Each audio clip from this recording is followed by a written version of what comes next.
welcome nga guys dito sa ating panibagong vlog. At nandito ako ngayon sa Tarlac City. So andito ako ngayon sa Tarlac City at try nating pumunta o maglibot-libot dito banda kung saan yung mga pwedeng pasyalan.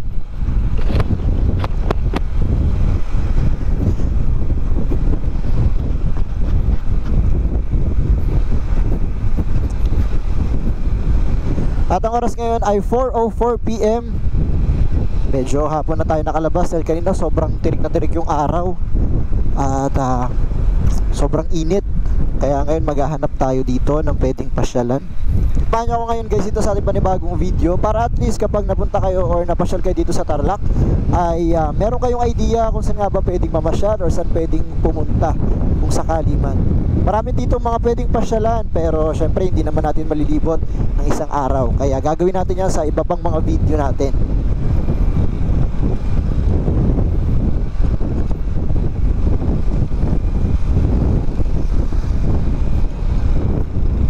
At habang naghahanap tayo ng mga pwedeng pasyalan dito ay tingnan natin kung ano pa yung mga madadaanan natin. Kung meron bang magagandang view, meron bang ilang mga lugar na pwede nating makita ng libre habang tayo ay nag-iikot-ikot dito, ano.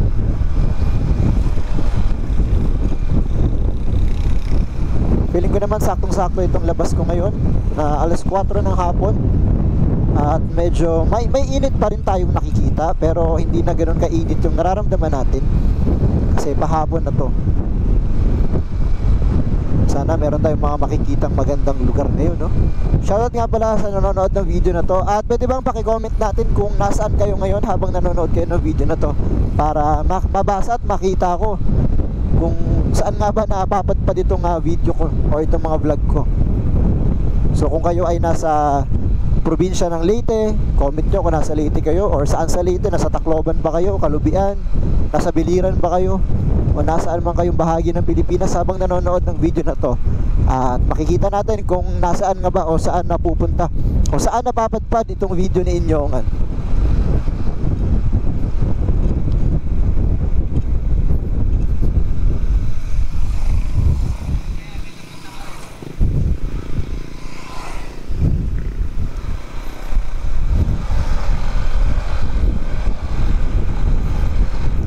Kung mapapansin ninyo, yung mga halaman na nandito ay unti-unti nang natutuyo dahil mukhang umpisa na ng tag-araw dito sa Pilipinas or tag-init. Kaya yung mga halaman tsaka mga puno medyo nagdadry na sila.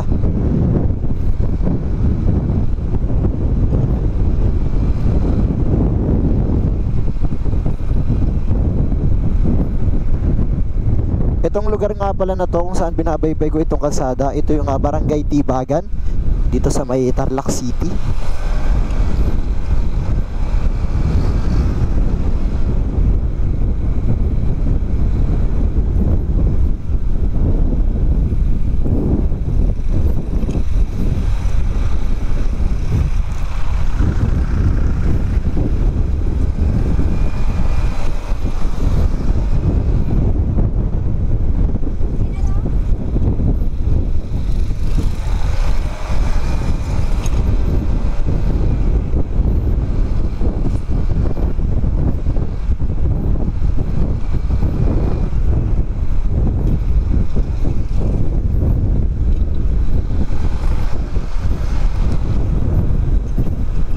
Pag kinana natin yan, pag kumanan tayo papunta ng Tarlac City proper yan, dito tayo sa may kaliwa. So dito tayo mamamasyal sa bahagi ng San Jose Tarlac.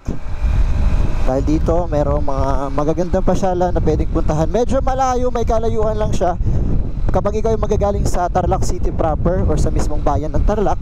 Pero kapag meron ka naman sasakyan na talagang willing kang mamasyal sa iba't ibang lugar, no, ay syempre mapupuntahan mo talaga, masasadya mo. At isa talaga sa mapapansin natin kapag tayo ay nasa Region 3 or nasa gitnang Luzon or sa Central Luzon ay medyo patag pa o halos wala tayong nakikitang mga kabundukan. Kasi yun ang isa sa mga geographically yun yung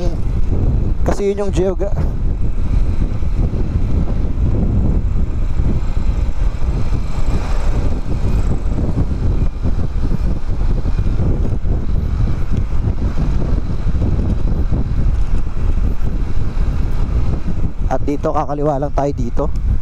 Kasi pag diniretso natin ito yung may KKK gasoline papunta dun, yan. Doon yung papunta sa, shoutout nga pala kay Ate Telma, yun doon yung bahay nila. Sa Ate Telma yung kapitbahay namin sa Luzon Avenue dyan sa Mafran. So dito pa rin tayo mamasyal.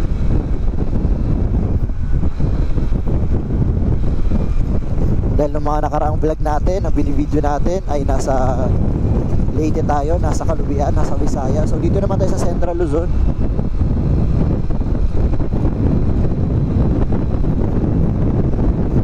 Sarap ng feeling pag bumabiyahe nakamotor na pumapalo sa katawan mo yung hangin. At yung hangin na yun, yung parang nagsisilbi o nagtatanggal ng stress habang ikaw ay bumabiyahe. At least dito walang masyadong traffic or wala talaga tayong nakikitang bigat ng daloy ng trapiko.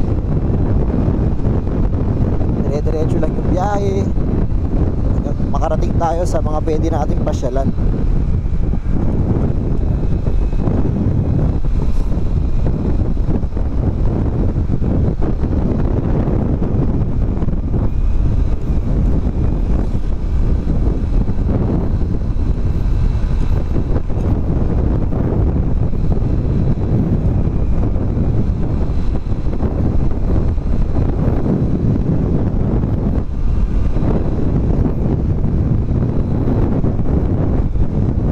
Kalsada dito, tuloy-tuloy yung magiging takbo mo.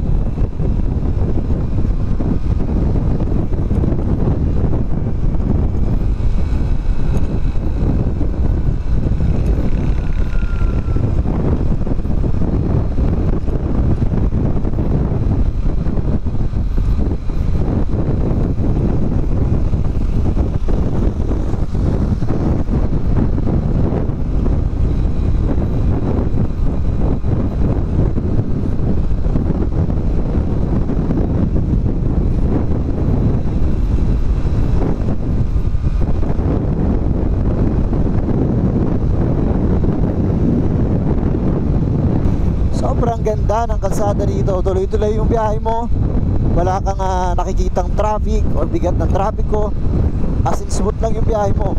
Ito yung masarap pag bumabiyahe ka.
Ayan guys, so kaliwa tayo rito. Ayan, ito napuntahan ko na to. Meron tayong vlog dito sa may Tarlac Recreational Park. Ayan, at magbabayad tayo ng entrance dito sa may guardhouse. Tarang natin kung magkano din, no?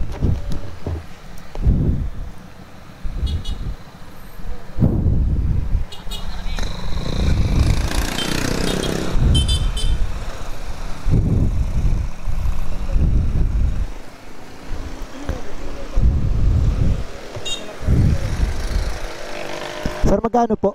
Hindi po. 10 lang po. Yan guys, so 10 pesos yung ating babayaran. Napakamura lang pala. Wala tayo ng pera dito.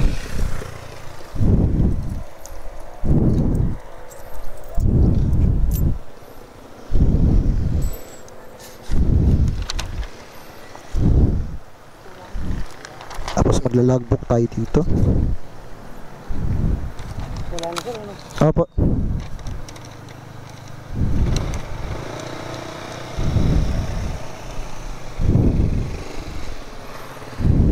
Thank you po. Anong oras po ito nagsasara, sir? 7 po. Sige po.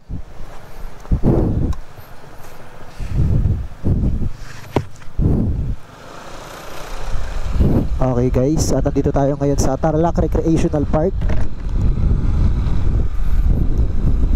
Yan, so meron tayong entrance fee na babayaran dito, 10 pesos lang. Kasama na dun yung parking, as in lahat na. Tapos hanggang 7 PM sila dito. Ito ay matatagpuan sa San Jose, Tarlac. At tignan natin kung ano-ano yung mga makikita natin dito sa Tarlac Recreational Park. As in, pwede kayong mamasyal dito. Napakaganda ng lugar, napakatahimik. So mamaya, at ayan, titignan natin kung ano-ano yung mga makikita natin dito. Sakto yung dating natin, hindi masyadong mainit.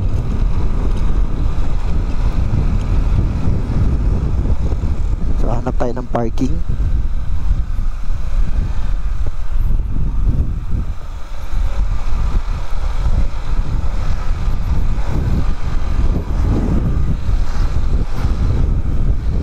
Ko doon banda yung parking. Oh, pwede pala mag-park dito. Motor.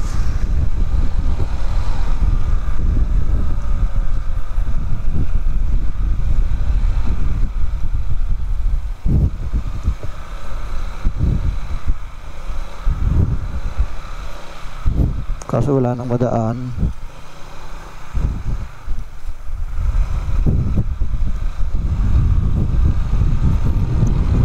Dito may parking lot. Diba, napakamura lang, 10 pesos lang yung entrance fee. So mula doon sa Barangay Tibag or Barangay Tibagan, kung saan tayo nagmula, ay inabot lang tayo ng mga 15 minutes bago tayo nakarating dito sa Tarlac Recreational Park. Yan guys, so mula dito sa parking lot ng Tarlac Recreational Park ay try nating libutin kung ano na yung mga pwede nating mapasyalan dito sa loob ng park na to. Dahil meron ditong events place. So ayun. Tapos sa kabilang side natin ay meron namang playground para sa mga bata. Ayun. Yan, may mga batang naglalaro. At doon sa unahan makikita natin na meron ditong pool. At meron ding mga cottages pala. So ibig sabihin pwedeng maligo rito sa pool. Yan, ito pa lang yung ilan sa mga bahagi ng Tarlac Recreational Park. Ayun yung kanilang playground para sa mga bata. At meron ditong pool or merong swimming pool. At merong cottages. Ayun, oh.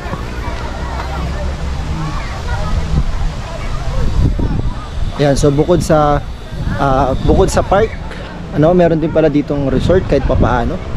At try pa nating puntahan yung ibang side ng Tarlac Recreational Park.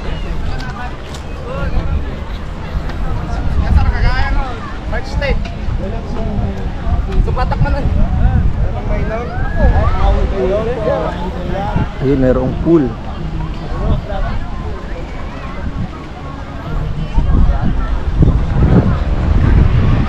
Try pa natin libutin dito.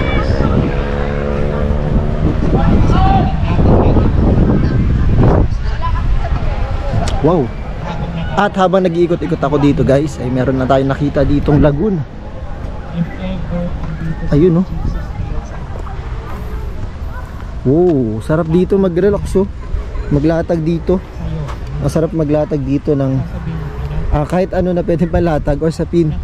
Tapos magpipiknik kayo rito habang nakatingin kayo dyan sa ating lagoon. Ayun, oh. Tapos sa side na to, doon natin makikita yung pool. Ayun yung pool. So dito tayo sa Tarlac Recreational Park. So nakikita natin ay meron palang lagoon. Ayun, oh. Ang ganda. Diba? Alam mo yun, pupunta ka rito para mag-relax dito sa Tarlac Recreational Park. Marami kang pwedeng puntahan. Hindi lang isang activity yung pwede mong magawa, kundi iba't iba rin. Ayan, so yung lagoon dito sa ating likod at swimming pool. Tapos merong park doon sa mga bata or playground. Try naman natin puntahan yung doon sa kabilang side, yung dinaanan natin kanina, para mas malibot natin. So iba-iba pala yung mga activity na pwede mong gawin dito. Hindi lang basta pumunta ka sa park, hindi lang basta mamasyal ka, hindi lang basta maglakad-lakad. Pwede rin, marami. Pero mas marami dun sa kabila, or mas marami tayong pwede pang mapasyalan. Oh, may puno.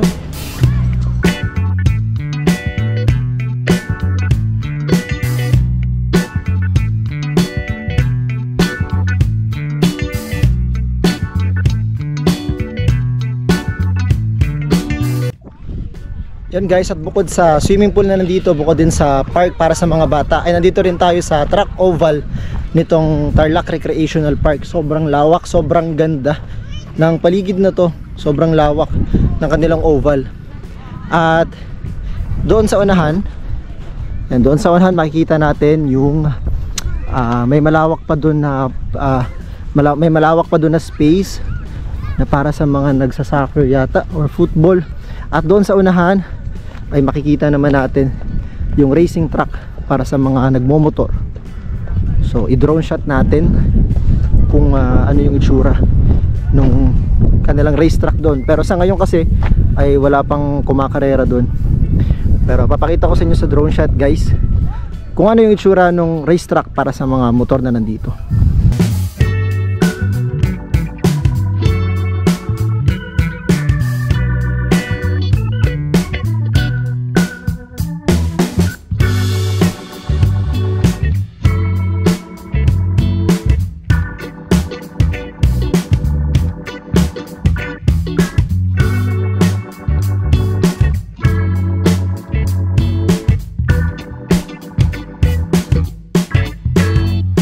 Sobrang dami ng tao pero hindi ganun ka-crowded tignan kasi sobrang lawak talaga ng lugar na to. Kung gusto nyo mag-unwind or kung gusto nyo pumunta sa lugar na malawak or malayo yung makikita nyo, dito kayo pumunta sa Tarlac Recreational Park. So ito yung kanilang track oval, sobrang ganda, as in pang track and field talaga. Ay no, pang track and field talaga yung kanilang material na ginamit dyan. Ngayon may mga ilang nagja-jogging lang. Tapos nandun yung kanilang bench. Sobrang ganda din ang disenyo. Napaka basic lang or napaka casual ang tignan pero ang ganda tignan, no? Tapos ito yung area ng kanilang parang football field. May mga nakikita din ako dati dyan ng mga nag-golf or nung last time na pumunta ako rito. Yun, sobrang lawak talaga. Ganda. So pag pumunta kayo rito, as in parang magkakaroon kayo ng peace of mind. Sobrang hangin pa kahit mainit yung panahon ngayon. Dahil ngayon ay mag-aalas 5 ng hapon pero sobrang lakas ng hangin, as in hindi mo mararamdaman yung init na panahon na nandito.